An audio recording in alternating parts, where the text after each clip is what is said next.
TrevBeats Show, TrevBeats Show. Yeah.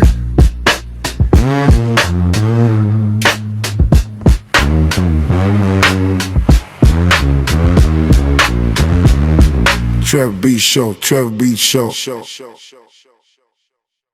Welcome back to episode 5 of the TrevBeats Show. Today we're stepping into a new chapter of the music and tech conversation. Now, we've covered AI in production, sample culture, streaming shifts, and the wellness side of being a creator. But episode 5 is about the next frontier, the moves happening behind the scenes that are shaping the future of how musicians work, create, and get paid. First, Apple. They're rolling out new on-device AI tools that upgrade the way we record, edit, clean audio, and manage sessions, all without sending sensitive files to the cloud. Second, Universal Music Group. They're now partnering with AI companies to legally license music catalogs for training. This changes how artists may get compensated in the AI era. And third, the rise of deepfake concerts in China. Yes, digital performers selling out venues. It's raising serious questions about the future of live shows and artist rights. So let's break all this down clearly, simply, and from a creator's perspective. This is episode 5 of the TrevBeats Show. Let's get into it. Let's talk tech. Let's talk tech. Let's talk tech with TrevBeats. Let's kick off with a major shift happening quietly inside Apple's ecosystem, a shift that directly impacts anyone who records, mixes, edits, or produces music. Apple's been rolling out a suite of on-device AI features across iOS, iPadOS, macOS, and even Logic Pro.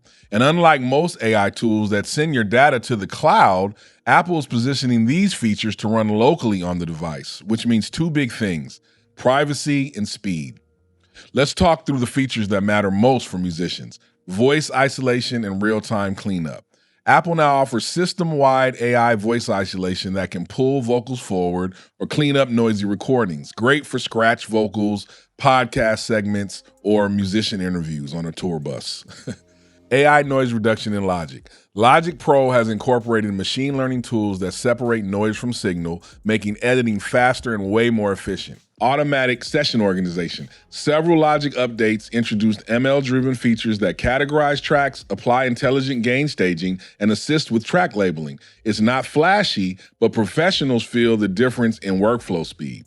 Stem-like separation built into iOS audio tools. Apple has been expanding music ML and core audio-based AI capabilities, enabling apps to separate voice from background in real time.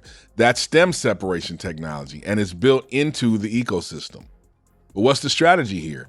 Apple is future-proofing the devices musicians already own. Instead of forcing creators to buy cloud subscriptions or upload sensitive session files to unknown servers, they're using the power of the A-series and M-series chips to do the work locally. For anyone working with unreleased music, NDAs, or private sessions, this is a big win. No file uploads, no third-party data risk. That is huge. And if we zoom out, this signals where the whole industry is heading. AI isn't just a creative engine, it's becoming part of the device, the same way the camera, microphone, and storage are. As a creator, the play is simple. Stay updated, learn what these tools can automate, and build them into your workflow so you can focus more on the art and less on the cleanup. Basically, start treating AI like an instrument. Learn how to play it, because our next topic shows the labels are doing exactly that.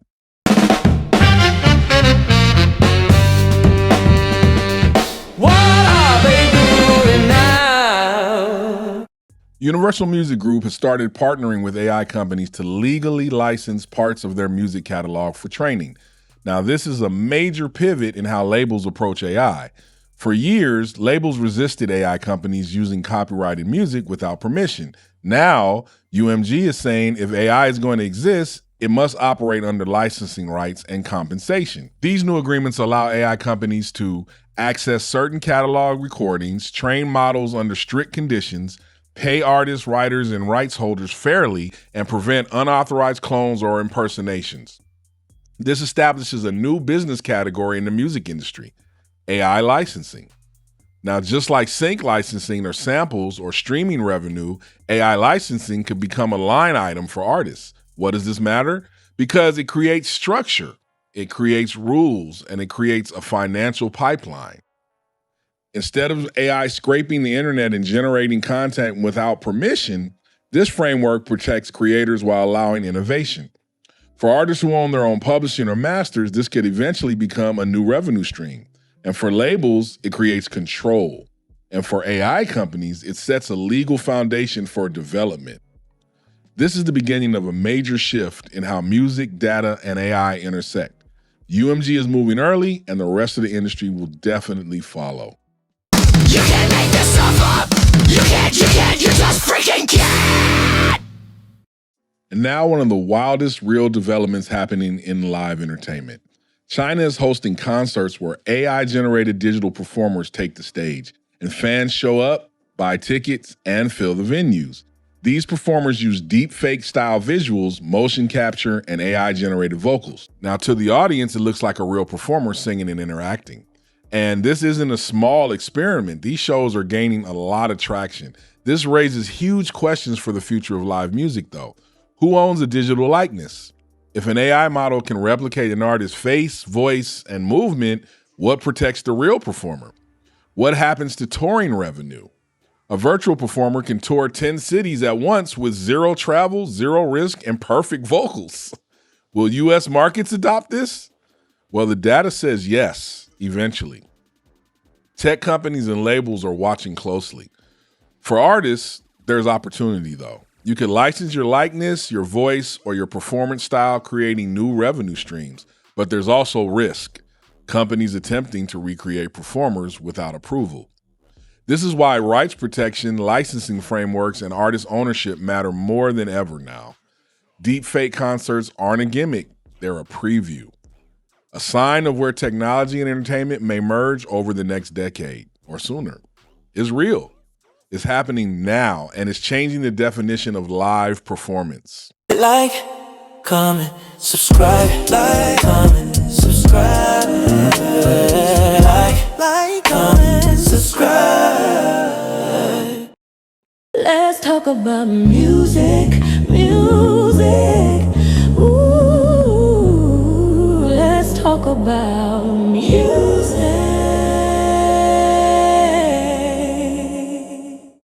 All right, ladies and gentlemen, welcome back to the TrevBeats Show.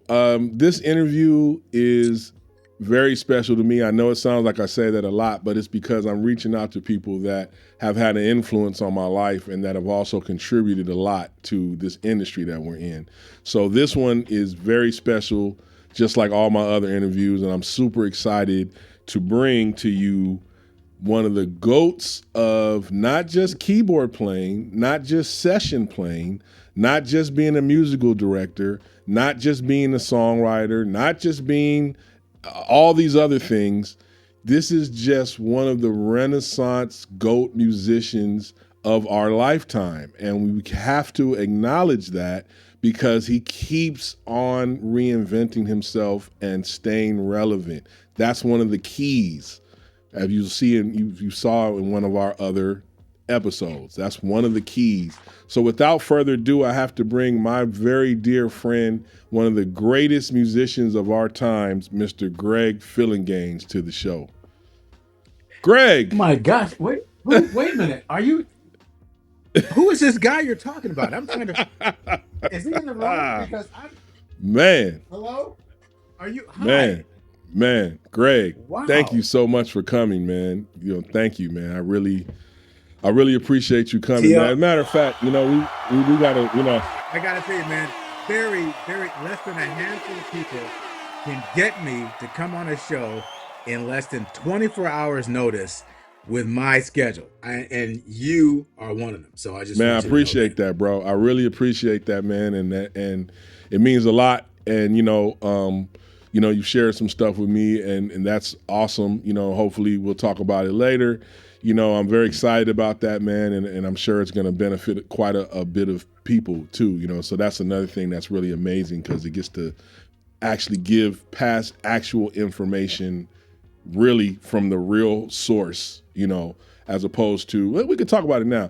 You mentioned to me that you're now a professor at USC. You want to see something cool? Yes, sir. I do. Oh I yeah. got an ID card. Come on, man. Come on, man. There it is. I got an ID card with my picture on it.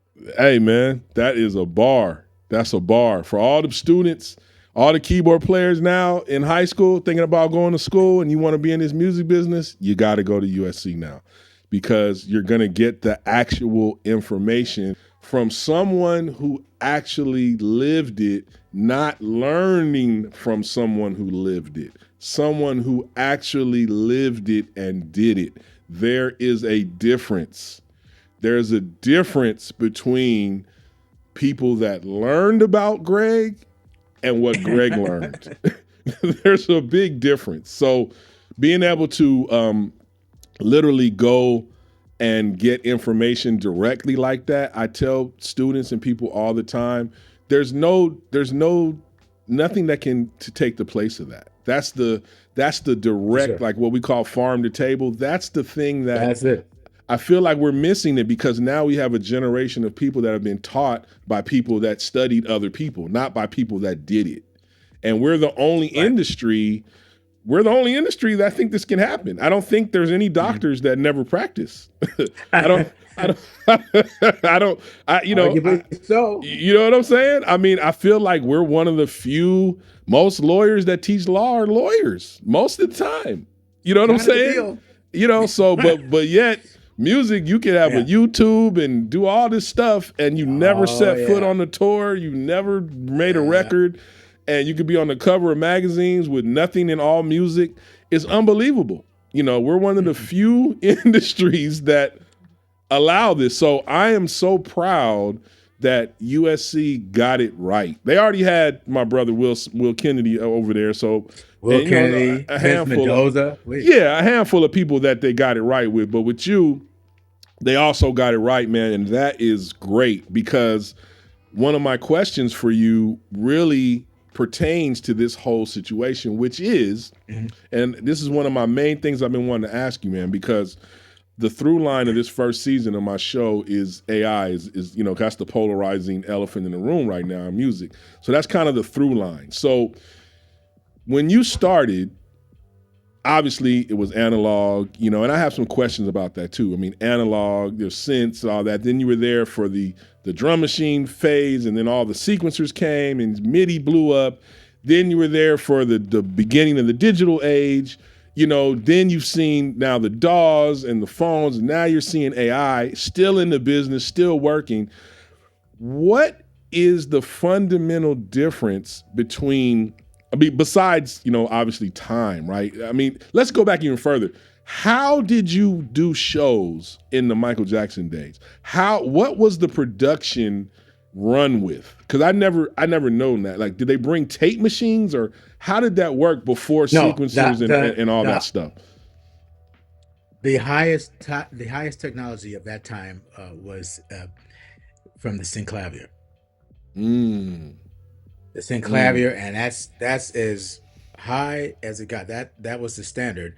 So we had not one, but two full-blown Synclaviers to support to support the band with, you know, extra tracks, vocals, effects, and so forth. Two full-blowns. Along with, that was like $100K each, right? That was about $100K each back then. Easily. Right. Okay. No expense spared. Just I want two. You know. Right. And we had a pretty large band. You know, we had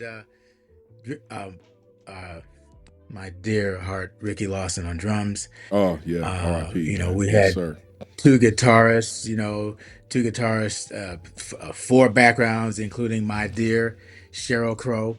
You know, myself on keys, Rory Kaplan on keys, and Chris Carell on this bizarre instrument that was kind of you know, custom designed for him to perform with, while he dressed looking like one of the members of Kiss, and so no percussion and no horns. So elements like that were were loaded into the Synclavier along with extra sound effects and so forth. And clicks and all that came out of there too. It generated the clicks for everybody to play to and what have you. Yeah, for Ricky. Yeah. Got it. So that's so, I mean, that's still, that's still kind of, I didn't really know that. So that was one of the things I always wondered, like, as far as how did they, pull off things that require tracks like that back then. But now, fast forward to now, I mean, you've seen it go from needing all that to needing a laptop. I mean, now conceivably you could do it with your phone. I mean, I know it sounds crazy, but it's possible, right? Yeah, it's possible. True. Yeah, so it's like coming from that and then being on the road and still making records and doing stuff all in between. What do you think the future is going to be as far as, A, like needing musicians for live, or B, the musician's skill set that's going to be required for live? Like, what do you think that's going to look like in the next decade or the next generation? I honestly don't know, because the implementation for the most part of AI has convoluted the situation to me. I'm just not that excited about it. I know everybody else on the planet is, but a wise man once said that if thousands of people are running in the direction of a cliff about to fall off, the one who's going in the opposite direction is the one who appears crazy. Right. So, but the thing is that, fortunately, live music is the last bastion of authenticity, whether it's orchestras or, rock concerts or whatever. You're still never going to be that. And you can include sampled elements. There's no problem, right. That's accepted. It's warranted in many situations. All that's fine, but the joy, the visceral and emotional joy of seeing and hearing your favorite artists play their music will never be replaced. Right. I agree with that. Yeah, I agree with that. So, I mean, when it comes to AI, I think, everybody has their opinion, and I agree with, I think everybody can be right too, because it's still so new. I think that if we're going through history, I mean, every, instance of evolution of technology, from acetate to tape to multi-track tape to digital to now, there's always been two schools of thought. Pushback. There's always, and that's just in a natural inclination. I mean, there was a pushback when we first started having electric cars, pushback when we first started having cars that drive themselves. Now probably 3 out of 10 cars on the freeway are driving themselves. So I get it. I mean, it's one more reason for me to stay off the road. I'm one of them too. Well, of course you are. But but the thing is, Trev, it's like you want to call me old, you want to call me, whatever you want to call me is fine. It's just that, and I have twin boys, right, in their first year in double digits, and I am sad to a certain extent because I don't believe they will ever know the joy of getting in a car and driving on an open road. And that to me is terribly sad. The whole the idea of a self-driving car. What's next? Are we that lazy that we don't want to get in a car and drive it to our destination? And then the AI thing. Look, and I know so many people just openly embrace this, and fine, I respect it, but my thing is, I just can't get past the first word of that term. It's artificial, right? In the analog and the digital situations, yes, they were changes, and they impacted the industry to a certain extent, and then things came around where it settled to be able to incorporate both entities. My issue with AI is that it's liquid. It's Mm, constantly evolving. mm, And there were parameters. mm-hmm. There were certain basic parameters in switching from analog to digital drum machines, synths proliferated the market, but and even though the quality of the sounds improved certainly over the decades, they they only went to a certain point. Right. You understand? They only went to a certain point, and you could still incorporate them with whatever live recording, actual orchestras. Yeah. You could still incorporate those things. Now, with the advent of AI, it's troublesome to me because tracks, artists, uh, actors, Right. actors Oh yeah. are being Yeah. created Right. in a way that will seemingly eliminate the need for humans. And anything that I'm weary or leery rather of anything that you want to make into a god Mm. Interesting. as That's an opposed to the interesting real one. approach. I feel that. I feel that. So this is, I mean, we've turned these things down here into our gods.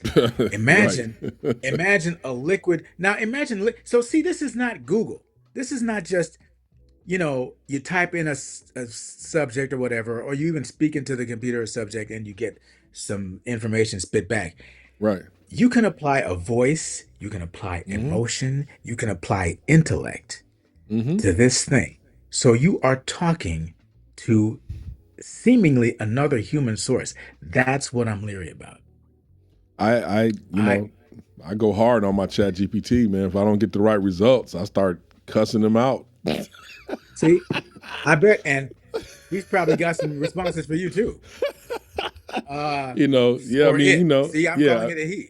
Yeah, I mean, but I feel like what you're saying is valid. I mean, I think that it's all about application, because I always have to go back to the original, and I wasn't there for it per se, but I'm sure the original reception of the drum machine was it's over for drummers. There goes a lot of drummers yeah. probably worried about it. I think I was there, yeah. You were there for that. It's like and I think that we've been seemingly able to stay around, but I feel like what you're saying is also valid, in the fact that we don't know what is gonna take over, and if you don't know, just in the last not even month, the business side has acquiesced now to this. So now you can register full AI songs on all the major PROs. So ASCAP, BMI, you can register AI songs now. So that just happened. Who's getting the money? Well, I mean, the person that registers it, I mean, and here's the other thing. I last year I saw this happening. So I did a whole AI album last year, and the technology wasn't even close to where it is now, but I wanted to mark that time period because I knew something like this was gonna happen. I'm sorry, and it's like, I don't hear so good these days. I'm sorry. I thought I just heard you say you did an entire AI album. Last year. Really quite. It's called The Prompt Deucer, and it came out August of 2024. Wow. And it was at the time I was using the technology that we had. I was really, because I just was so fascinated on what I could do from driving home from LAX to my house on the 405 on my phone. It was blowing my mind, and then, I'm a funny guy. So all the original songs I can make that were just funny, it was just blowing my mind that this could happen. And I was like, I got to document this, because if this is happening now on my phone, a year from now, it's going to go crazy. And that's exactly what it did. I mean, chat is crazy for so many different things, but we do use AI all the time, and it's not music too. And that's not going to go anywhere. And there's really no pushback on that. But when it comes to the creative part, and see, you have a different foot in this conversation because you're on so many records that are getting trained. You know what I'm saying? I mean, sometimes people don't think of that, but when you've amassed thousands of songs you've played on that are masters, right, with major labels, at some point, that's training too. You know, we don't have any real way to benefit from that, but I'm imagining if it's training off of voices, it's got to be training off of what stuff you played, and so no question. the thing that's so amazing is the genre specific identity. When you prompt something, not only is it giving you the musicianship, the instincts, but the mix, everything is very period specific, and it blows my mind that in less than 10 seconds on Suno, I can do something and it would be something that literally is exactly it, right? And now I'm not for prompting 100%. I'm not for that. I'm for feeding it melodies, lyrics, whole tracks, and then prompting in addition. I believe it works as a tool. It's great for reimagining old ideas you may have had sitting around, and it makes them new. You can add to them just as demos, as things to convey your idea and realize your idea. I think in that way it's amazing.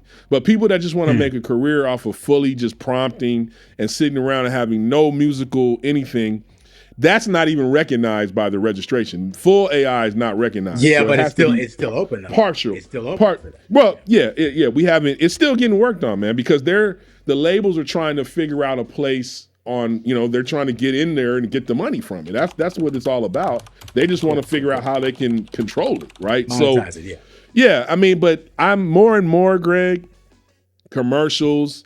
I've heard whole series on 100% AI music, bro. 100%. So many commercials with these little anthems and little rap stuff.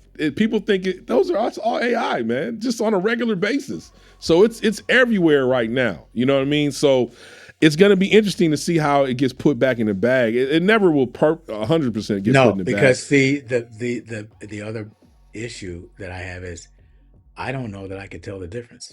No. You're saying a lot of these commercials. And I didn't even realize that. So a lot of times you can't. If I can't, so then I mean we have to address that. All right, so I mean, I could take what we're talking about right now, and you'll be talking in Spanish with your lips moving with it in Spanish in 2 seconds on my phone. So it's just like we see all the nefarious things that happen, with political things and all that, how they manipulate stuff. It's really the same thing, man. And I think that's where it's going to be interesting to see where this thing ends up, because there's no real barometer, and cash is always king, man. In our business, it's always been that way. You know what I mean? That's true. Except unlike analog, unlike digital, unlike drum machines, unlike synths, unlike MIDI, I don't see a scenario of it ending up. So I don't see that. That's my issue. I see this just going and going and going nonstop. You know what? My issue. I think that it's going to get compartmentalized, and I think that'll come in the form of there's at some point probably being a category for it on the awards that will have that as a fundamental part of the category, and so inherently that will separate it from everything else. So once it comes you'll have to have a trusted committee of people who are basically rocket scientists who have the ability somehow to tell the difference. Well, yeah, I mean, but I'm saying that if there's a category for AI, best AI whatever, best AI collaboration whatever, well then those people are going to be wanting their music to be in that category, so it won't be like they're trying to hide it or fake it. And just so people understand, there are ways and things to tell. There are programs and things that can that you can tell if you run certain things through it. So that's how the streaming, all the DSPs know if it's 100% AI or not. So it's not fully unhinged. It's just creatively, it's taken away all the hours that people like you and myself have put in trying to learn a craft. And Stevie Wonder. Exactly. And Aretha Franklin. And Prince. And Ray Charles. and all the greats. you know, Yeah. It's kind of you're right. And in some points, in some ways it's satirized it, right? Because, I don't know if you noticed this, but those of us that really were in tune with Prince, he was very, very, very, very very like secretive, or not secret, protective of his catalog and his music. And as soon as he passed away, what did we see? Fruit of the Loom commercial. That would have never happened on his watch, So I feel like the same thing is happening now to the 20,000th power, where you're getting people having songs that, are in completely, this one of last week, everybody's talking about a gospel version of the thong song. It's like, it's an abomination in one way, but it's also, to me, an incredible leap in technology. And if you're a tech person, which I know you are, and I know I am, and I know our mutual friend Herbie Hancock probably not as much as you, but I am. Right. I get it. But Herbie says it's the 21st century, might as well use the technology. I mean, he said this way before AI when I heard him say it. He's been, he was saying that 50 years ago. That's what I'm saying. And I feel like in its own, in its proper place, utilized the right way, it's helpful, and it can be a very useful tool for a real songwriter. I know how to write a song. I know how to record drums. I know how to do that. But if I'm by myself and I have an idea, I might not have a week to try to get schedules together and call cats and get them in the same room, especially in hustle LA, where everybody's got 89 jobs just to survive. It's like, I might not have time to get those cats together, but I'll have time to make the idea and take the drums out and play the stems and record to it. And then my idea is realized now, and then maybe I can, send it out or figure out a day to get together. I feel like there's pros and cons on both sides, but I wanted to get your opinion just because, you've lived through all these, evolutions of technology, man. And I just, it's amazing that we've come so far. I mean, it's just mind blowing. $100,000 Synclavier. I mean, those of you that don't know, the Synclavier is the keyboard that Stevie had on that famous Cosby show. Digital, exactly. Yeah, that's, and that being the height of technology now pales in comparison to this. Exactly. Right. Just a few, 4 decades later, 5 decades later, whatever you want to call it. It's gone from $100,000 to under $1,000. And that under $1,000 is 100,000 times more powerful. It's insane.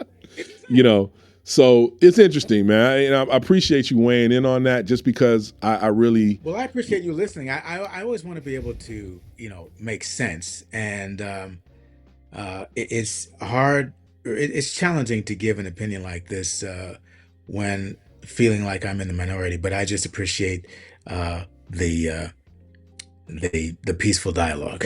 Oh no, man, no, for sure. It's like I don't even think this is a old school versus new school. I think that this is something that we're all dealing with. Our industry is dealing with it. A lot of people.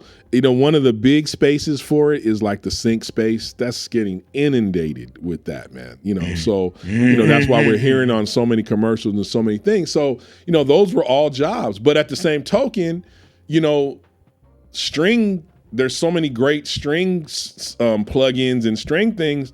We didn't used to have a term called in the box. Now, I can't afford strings. So remember, and I don't know if you knew this, I'm sure you probably did because you were actively around at this time in the 80s. But in the 80s, the UK banned synthesizers.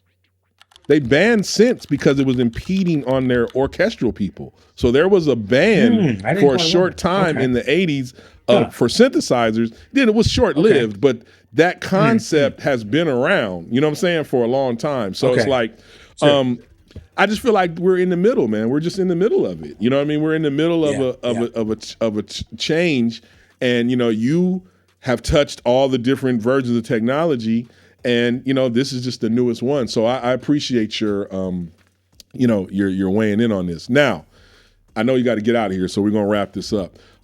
Yes, because I have to go teach. Cool. That's right. Come on. That's what it is. There it is. I'm gonna see you up there now. All right, so I'll ask you this on the way out. I just want to ask you this question because I ask everybody. Out of all the gigs and studio sessions and records and all that, I gotta ask one Greg Phillinganes moment that stands out. I gotta hear it, man, because you've been in so many rooms. Like you could just write a book called The Room. You've been in all the rooms. You've been in all the rooms, man. What is a moment that stands out? Well, I can show you my life in backstage. In backstage laminates. Yeah. Here, I'll put it in big screen. I can show you my. This is one small section of my life I see one that we haven't. Oh yeah. Come on, bro. Yeah. And I mean, that's a truck. If you gotta, you're big time. You're big time when your babies get laminates backstage classes for the Grammys. Wait. When I see it. Yeah. Yeah. When your babies get laminates. For the Grammys, that's when you're big time. Hey man, you got probably a truckload of those. I'd have to say that guy. Oh yeah. Oh, let me give it back. Let me give it back so everybody can see. Oh yeah, come on. I wouldn't be here if it wasn't for that band. It all started with him. Oh, that's right. Your dad was in the band. Your dad and my mom too. With Steve. Oh my goodness. Well, I know your dad. Oh, I wouldn't be here if it wasn't for that band. Well, there you go. I know your dad and Steve Madeo played the parts on Superstition. And we're neighbors. Literal next door neighbors. That's crazy. Yeah, man. So well, the thing is, it started with him. I mean, it's my career and the second part of my life started with that guy 50 years ago.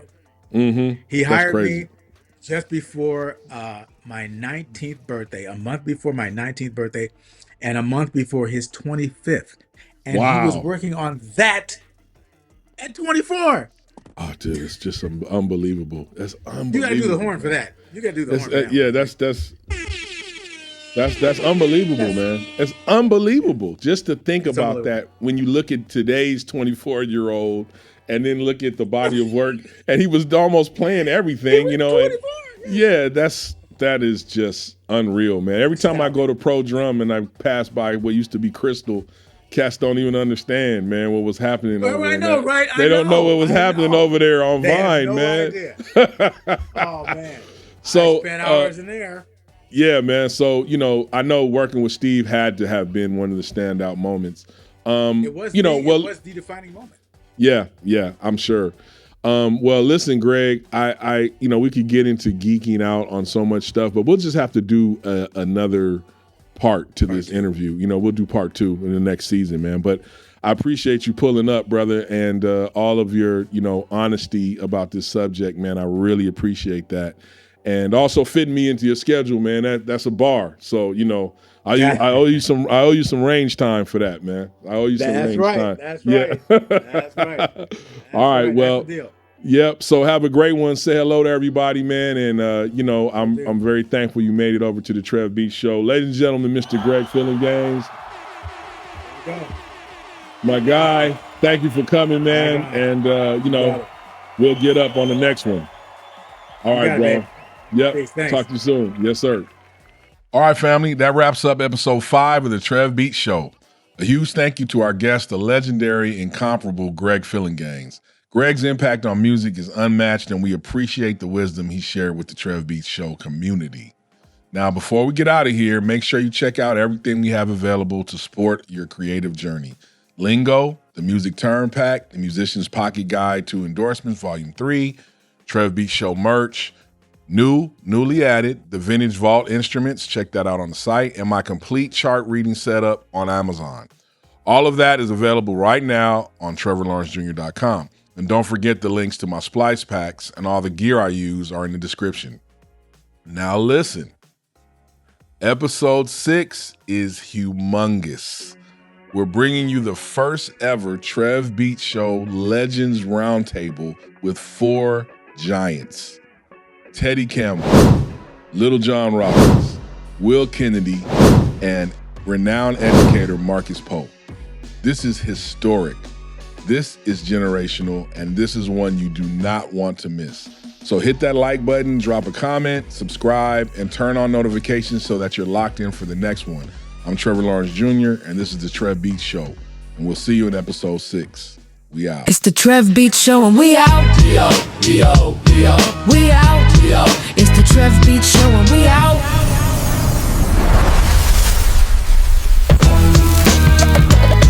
It's the TrevBeats. It's the TrevBeats Show and we out.